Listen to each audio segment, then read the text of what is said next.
This goes out to the girl that helps me with my everyday problems, has the same interests as me, and is overall my favorite sister.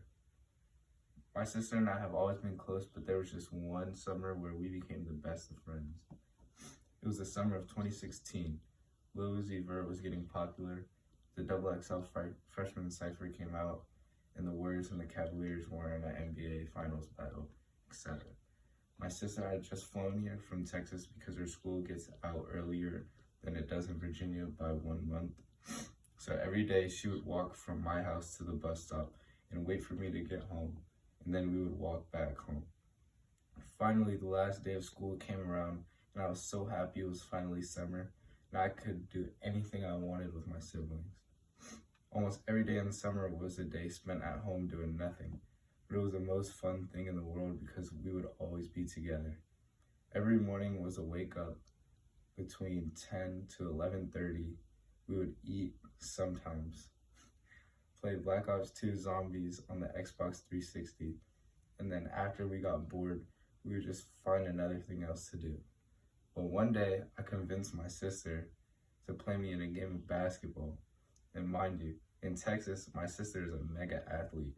She does all things: track, volleyball, wrestling, basketball, all the sports you can ever think of, she does them. It must have been the hottest day in summer because we were tired from just walking there. Finally, we get there and we shoot around about 5 minutes. And then the trash talk started to come in. So I told her, let's play again.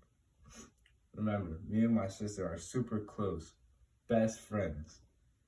But this game of basketball was like the biggest argument and the biggest battle of all time.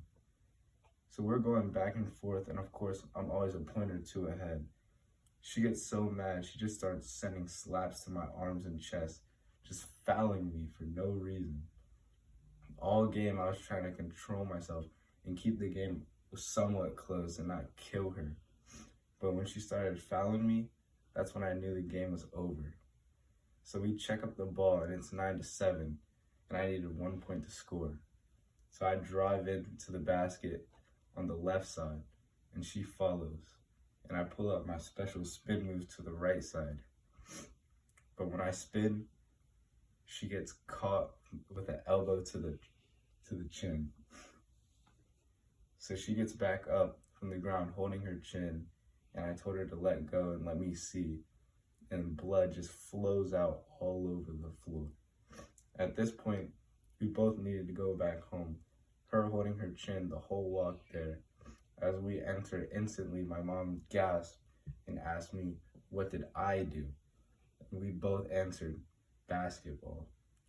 My sister went to the hospital, and that whole summer here in Virginia Beach, she had stitches on her chin. Now, the only reason I decided to do this story is because 4 years later, you're 18 years old and you're going to Baylor College of Medicine. Crazy to think that you're just another adult going to the real world. And I also wanted to embarrass you in front of all your friends because I still won that basketball game 10-7.